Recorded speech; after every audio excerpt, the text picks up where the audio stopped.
yaitu senantiasa imam menyerukan sebelum dimulai sholat, yaitu rapatkan saf, luruskan saf.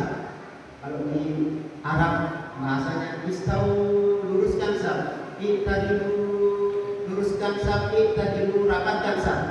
Jangan ada celah-celah, karena kalau ada celah, siapa yang membuat celah memutuskan saf, maka dia melakukan makruh, maka dia kerjakan makruh, maka pahala jamaah hilang.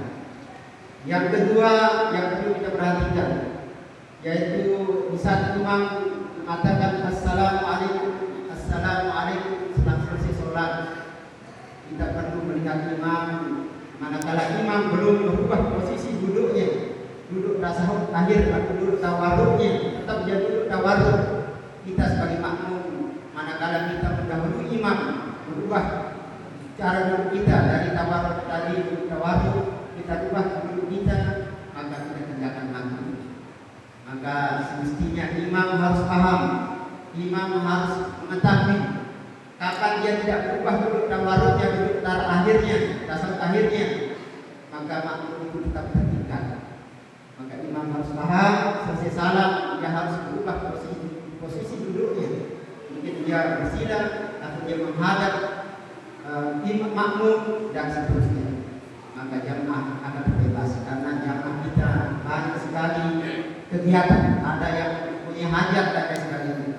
Hadirin yang mengharap Allah Subhanahu wa taala. Selanjutnya yang ketiga, hal yang bisa menghilangkan pahala ibadah jamaah kita, yaitu manakala bacaan kita salah tapi tidak berubah makna.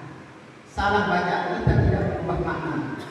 Contoh dalam sholat berjamaah kita mengatakan yang sering terjadi, terutama anak-anak muda, anak-anak waktu mengatakan amin, satu cepat amin, yang tadinya amin awalnya panjang, akhirnya panjang, maksudnya panjang satu alif, mantobuni, yaitu alif satu alif, ada dua harakat amin, tapi banyak baca amin, artinya jujur, jujur, atau dibaca amin, amin, akhirnya panjang, artinya aman.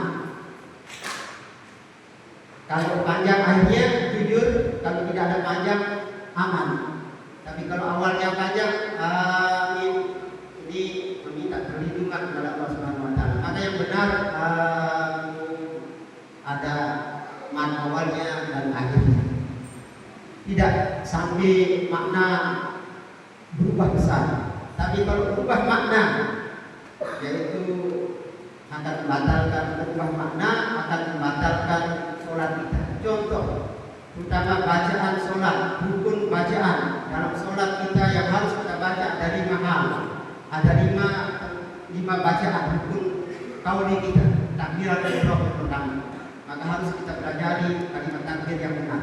Karena dalam takbiratul ihram banyak kita salah. Ada 3 kesalahan dalam takbiratul ihram yang bisa membuat kita ini melecehkan Allah Subhanahu wa taala. Kita mengatakan apalagi takbiran Allahu Akbar, Allahu Akbar, yang tadinya tidak ada atap waw di antara Allah dan Akbar, Allahu Akbar. Tapi manakala dibaca Allahu Akbar, Allah dan yang paling besar, berarti kita bersyirik menyebutkan Allah ada yang besar dari Allah Subhanahu wa taala. Atau kadang imam atau kita mengatakan memasukkan lafaz niat dalam hati kita, hanya dipanjangkan. Ini akan berubah bentuknya isim istifham, pertanyaan. Kita ragu akan kebesaran Allah. Apakah Allah Maha besar?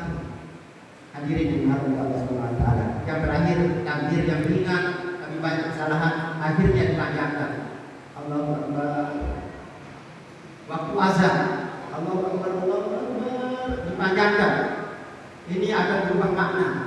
Allah Maha besar jadi Allah sakit perut. Ini takbiratul ihram. Adapun syarat-syarat sah takbiratul ihram, kalau kita buka dalam kitab ada beberapa syarat sahnya dan belum Fatihah. Yang kedua yang harus dibaca Fatihah. Yang ketiga bacaan tahiyat tasawuf akhir. Yang keempat yang harus dibaca